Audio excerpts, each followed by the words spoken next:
मुर्दाबाद मुर्दाबाद जितवार अग्रवाल मुर्दाबाद मुर्दाबाद मुर्दाबाद बीजेपी तेरी तानाशाही नहीं चलेगी नहीं चलेगी लड़ाई जोरों से हम लड़ेंगे जोरों से देश मुझे जिंदाबाद देश मुझे जिंदाबाद।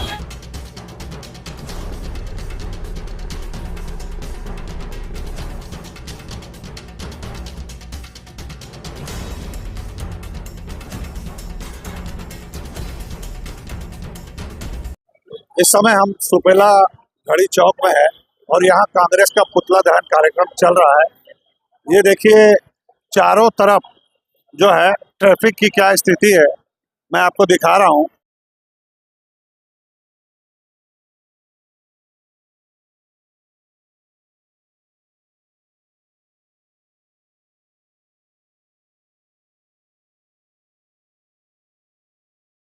और यहाँ पर जो है कांग्रेसियों ने पुतला दहन का कार्यक्रम आयोजन किया बीच चौक में, आपको दिखाई दे रहा होगा। तो ये जो पुतला दहन का कार्यक्रम है, ये नकटी गांव में जो घरों को तोड़ा गया, 80 घरों को तोड़ा गया, उसके विरोध में कांग्रेस ये पुतला दहन का कार्यक्रम कर रही है। और ये यहाँ नहीं हो रहा है, पूरे प्रदेश में ये आयोजन किया जा रहा है। इस संबंध में क्या कांग्रेसी कह रहे हैं, पूरी कहानी क्या है, आइए जानते हैं। कांग्रेस के अध्यक्ष मुकेश चंद्राकर जी हमारे साथ हैं। तो जो आज का ये आयोजन था, ये नकटी के विरोध में था या कोई और?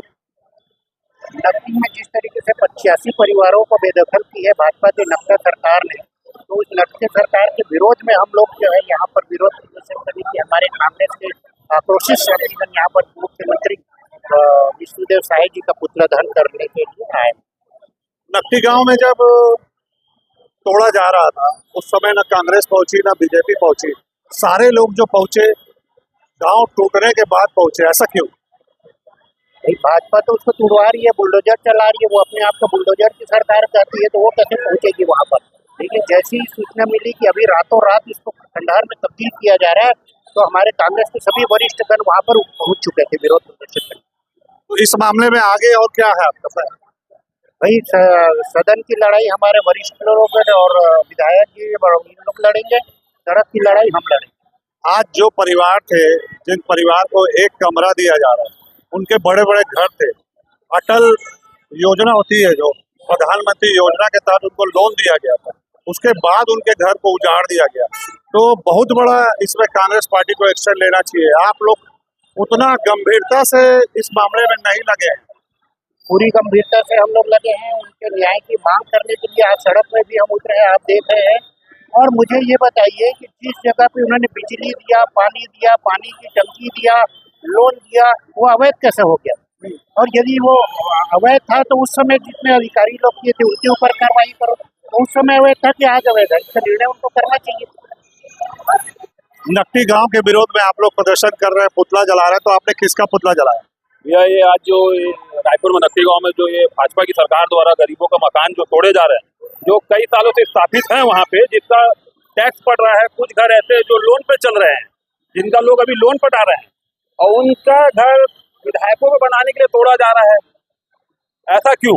अभी भाजपा की सरकार सुशासन का त्योहार मना रहे, शासन का त्योहार यही मना रहे, गरीबों को बेघर करो आप। और बेघर करने के बाद आप उनको 1 BHK के घर में दे रहे हो। क्या आप उस 1 BHK के घर में रह सकते हो? अगर आप रह सकते हो तो फिर इतने बड़े बड़े बंगले क्यों लेते हो आप लोग? सरकारी बंगला नहीं लेना चाहिए। हाँ, अब वो गरीब परिवार कहाँ जाएंगे? उनमें छोटे छोटे बच्चे हैं, अब वो उनको आप वो कर, किसी का स्कूल है, किसी बच्चे का एग्जाम चल रहा है, पेपर चल रहा है, सब कुछ प्रभावित हो रहा है। ये भाजपा की सरकार एकदम बर्बाद करने पे तुली हुई है लोगों को। अपना परिचय दे दीजिए। मैं शोएब मोहम्मद खान, जिला कांग्रेस कमेटी सचिव, यूथ कांग्रेस वाइस प्रेसिडेंट। मामला है नकटी गांव में जो पूरा बस्ती के गांव उजाड़ दिए, इसके विरोध में माननीय प्रदेश अध्यक्ष के निर्देशानुसार ये पुतला दहन किया गया था। और सोचने वाली बात है कि बरसात में तो लोग चिड़िया का घोंसला भी नहीं तोड़ते, भाजपा की सरकार ने तो पूरा गांव ही तोड़ दिया। आज उनको जहाँ पे सेक्टर 30 में जो मकान दिए, छोटा सा मकान है, 8-8, 15-15 लोग रहने हैं वहाँ पे, बच्चों की पढ़ाई प्रभावित हो रही है। अगर कोई बुजुर्ग बोले 4 तल्ले में पानी लेके जा सकती है, तो बीजेपी सरकार ने गरीबों को सताने का जो काम कर रही है, इसके विरोध में आज पूरे प्रदेश में पुतला दहन का कार्यक्रम किया गया। ये है कि नकटी गांव जो दरसिवा के पास है, वहाँ पे इस बारिश के मौसम में जिस प्रकार से गरीबों के आशियाना को बिना बताए रात के अंधेरे में बुलडोजर ले जाकर तोड़ दिया गया है। उसके विरोध में कांग्रेस पार्टी के लोग पूरे प्रदेश में धरना दे रहे हैं, प्रदर्शन दे रहे हैं कि उन गरीबों का अच्छे से पुनर्वास किया जाए। बिना बताए तोड़ा गया है। इस बारिश के मौसम में पूरे परिवार को बच्चों के साथ लेके वो परिवार कहाँ जाए क्या जाए, इससे ये पता चल रहा है कि भाजपा के शासन में बहुत ही बुरा हाल देश में है, प्रदेश में है और हर जगह हर विधानसभा में तराई तराई मचा हुआ है। उसी के विरोध में आज कांग्रेसी सुबेला चौक में धरना प्रदर्शन दे रहे हैं। अपना परिचय दे। शमशेर सिद्दीकी, जिला कांग्रेस कमेटी महामंत्री। भारतीय जनता पार्टी में विष्णुदेव सरकार में अपने ही सीनियर नेता ब्रिजमोहन अग्रवाल जो कि रायपुर का सांसद है, जब उनका मान सम्मान नहीं उस पार्टी में, तो छत्तीसगढ़ के नागरिकों का कैसे मान सम्मान कर सकती है? छत्तीसगढ़ के नागरिकों का बीजेपी सरकार द्वारा पूरा शोषण किया जा रहा है। आप ननकी गांव से लेके किसान से लेके सारी चीज में देखिए, आप पेट्रोल में देखिए, जबकि अभी कच्चे तेल का रेट इतना गिर गया, उसके बाद भी पेट्रोल पंप में जो रेट बढ़े थे 8 रुपया, वो आज भी 8 रुपया बढ़ाई बेच रही है। तो आप समझ सकते हैं विष्णुदेव सरकार में किसी का भी सम्मान नहीं है, सिर्फ अपमान है। अपना परिचय दे।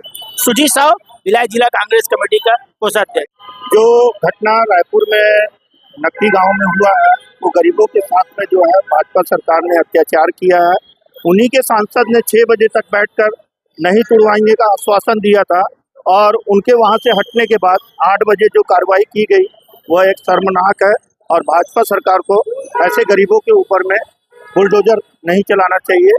उसका खामियाजा आने वाले समय में गरीब जनता उन्हें मुंह तोड़ जवाब देगी। अभी आपने सारे कांग्रेसियों की बातें सुनी, नक्की गांव को लेकर हर कोई आक्रोशित नजर आया और भारतीय जनता पार्टी को इसका नतीजा भुगतना पड़ेगा, सारे कांग्रेसियों ने कहा।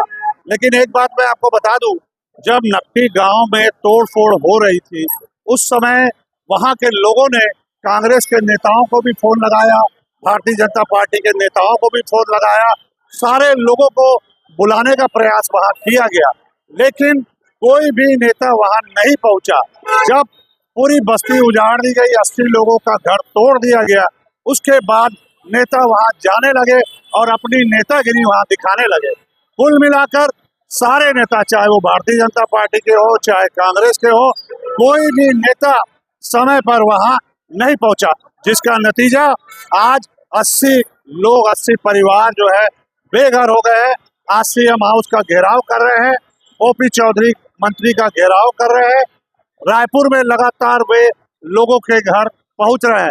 ये खुद अपना व्यक्तिगत रूप से वो लोगों के घरों में जाकर घेराव कर रहे हैं, वहां किसी भी प्रकार का कोई भी नेता नहीं पहुंच रहा है। ऐसी खबरें हम लगातार आपके पास लाते रहेंगे।